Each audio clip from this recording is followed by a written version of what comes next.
Hi, Us Weekly. I'm Nikki Reed. Hey bitches! Welcome to the deep dive on Nikki Reed. So Twilight definitely gives emo MySpace vibes, which is why I'm doing this deep dive, and also because I was obsessed with Twilight. Actually, obsessed might be the wrong word. I don't know if there's a word stronger than obsessed for what I was with Twilight, especially that first one, and by extension, Nikki Reed's career. Basically, I was such a big fan of Nikki Reed's career pre-Twilight, but this was only because I had seen Twilight, if that makes sense. Also, shout out to Kristen Stewart. Love her too. She was amazing. And she still is. I love Kristen Stewart. Like, I love to keep up with Kristen Stewart. I would keep up with Nikki Reed if I could. More on that later. I mean, you can follow her on Instagram, but it's kind of not the same. Nikki Reed, aka what happens when you grow up too fast, enter Hollywood, and eventually leave because you just want to do what makes you happy. Nicole Houston Reed. Side note, it's either Houston or Houston. For a long time, I was like, oh, her name is Nicole Houston Reed. Like, that just sounds cool. But it could be Houston. She's never confirmed or denied, so we're just gonna go with Houston because it's her mom's maiden name. Was born on May 17th, 1988 in Los Angeles, California. She has an older brother named Nathan and a younger half-brother named Joey. When she was 2, her parents divorced because her mom caught her dad in bed with another man. Her mom, Cheryl, raised Nikki and Nathan in LA, but they didn't have a lot of money. In elementary school, Nikki sold beaded bracelets for $3 to pay for school lunch. Cheryl was a hairdresser who, if we're going by based on what we saw in 13, worked out of their house and it was pretty chaotic. When she was 11, Nikki got her tongue pierced.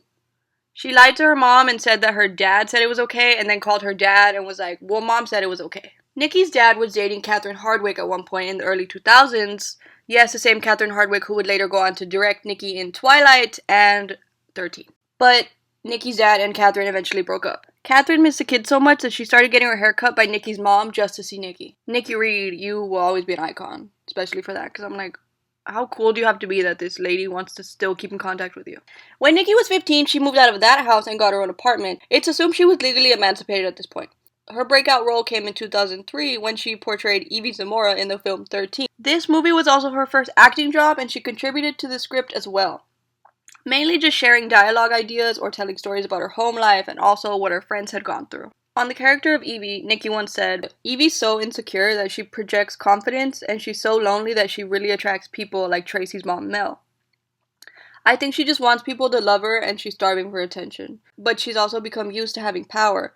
Other kids are scared of her and cower away. That's why she likes Tracy, because Tracy takes her on. At first, it's a game for Evie to see if she can make Tracy become just like her, but then Evie realizes that she is the one who wants Tracy's life.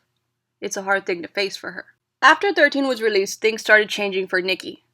The media began to portray her like this wild child who grew up too fast. In a way, they were kind of right, because again, let's factor in, she's 15, living in her own apartment. She probably tells people, like, yeah, come to my apartment, I'm 15 and I live here alone. Like, she's 15, she probably says stuff like that. She dropped out of high school during freshman year because moms who had seen 13 were showing up at the high school cafeteria and harassing her. She would later get her high school diploma through homeschooling. As her film career began to take off, Nikki quickly became typecast as a sexy girl.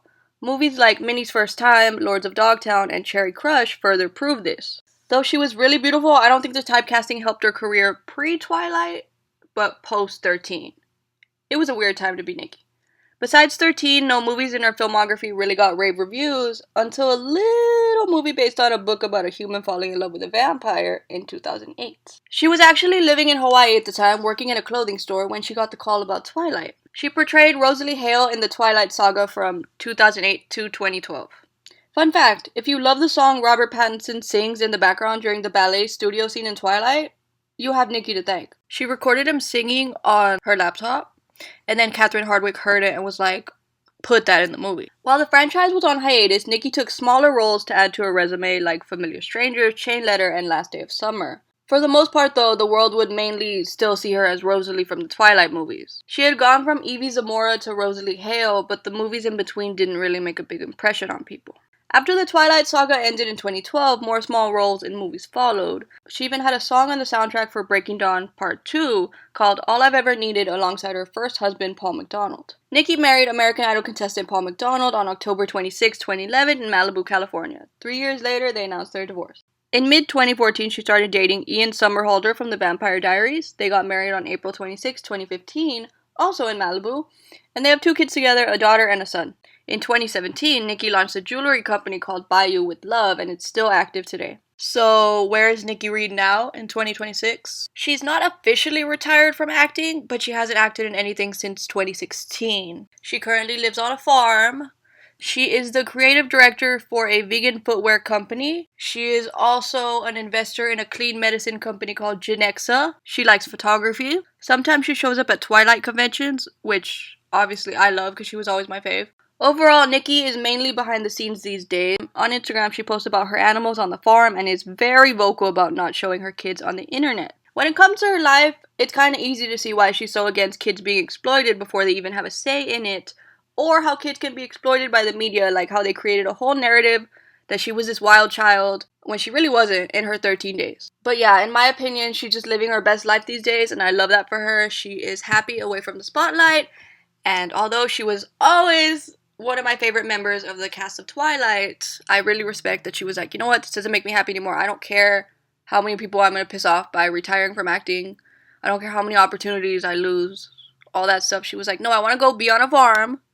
So I'm going to go be on a farm. And that's what she's doing. And again, I love that for her because we only have one life. And if Nikki Reed taught me anything, it's do what makes you happy.